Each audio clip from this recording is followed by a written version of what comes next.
When Congress and the government can't agree, you might not feel it in your day-to-day, not until it starts affecting your money, your stress levels, and your future. So let's talk about it. Hey guys, I'm Dr. Shamanda. I am a licensed mental health and addictions therapist and a financial educator and coach. In this video, I want to share with you guys ways to manage money anxiety while we're dealing with the government shutdown. All right, guys, the first thing is to validate your feelings. Now, what that means is, the reality is this is going to impact a lot of people. Even if you're not directly working for or employed by the government, it can still impact you. As someone who works in healthcare, I am impacted by it, whether it's in private practice and not being able to see patients because of them losing their stream of income, or in so many other ways, like the grocery stores and people. Ultimately, it's just important to validate your feelings. It's okay to feel anxious, to be stressed, to be worried. That is a normal response to what's happening right now, right? And it's okay to express that in a very healthy way.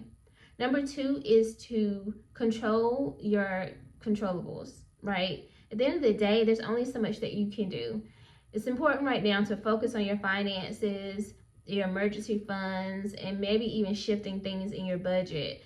So right now it's time to pull out that emergency fund. If you do have savings available and you've been saving for times like this, which we all need to do, so even if you haven't, this is a good opportunity to be mindful of why this is important to have savings or sinking funds for things like this.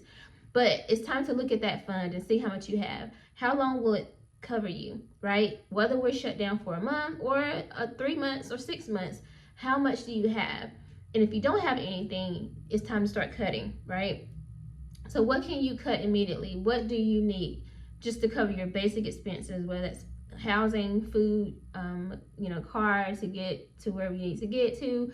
But those are the essentials. You want to focus strictly on the essentials. So it's time to look at your budget, look at what you have in terms of savings that you can use to spend right now, and also to start cutting things that you may not need in this time, that is not essential. All right, another thing that is important to do is to practice stress relief practices or techniques, right?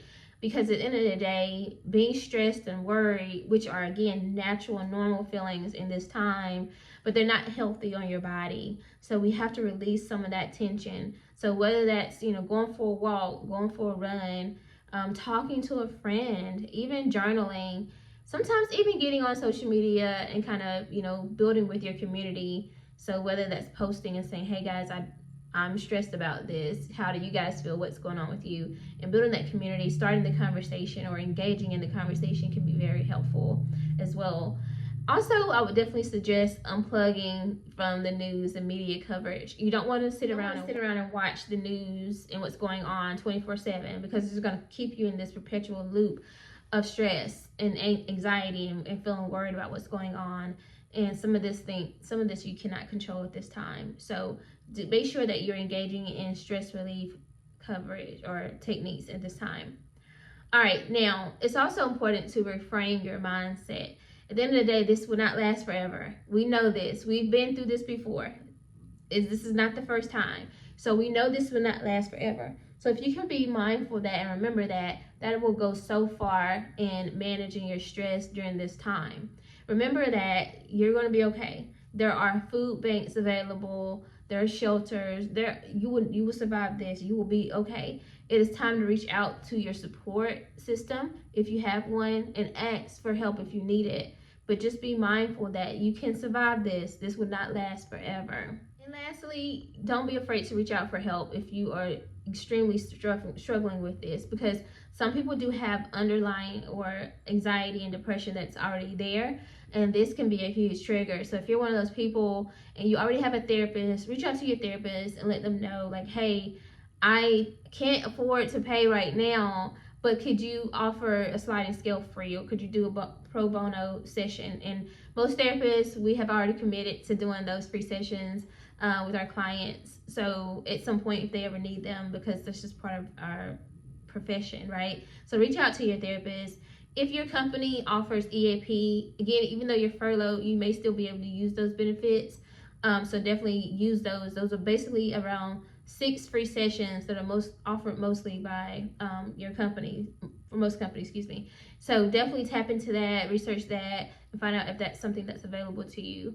Um, don't be afraid, again, to reach out for help if you are extremely struggling with this and this is really triggering so many things within you. At the end of the day, you're not alone.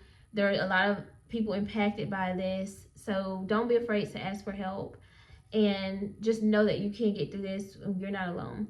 All right, guys, if you're struggling with the shutdown, if it's affecting you and your life and your family, leave a comment below. How is it impacting you, and what are you doing right now to get through this season and this time? Help somebody out. Give them some some tips and strategies, especially if you've gone through this before within the government system.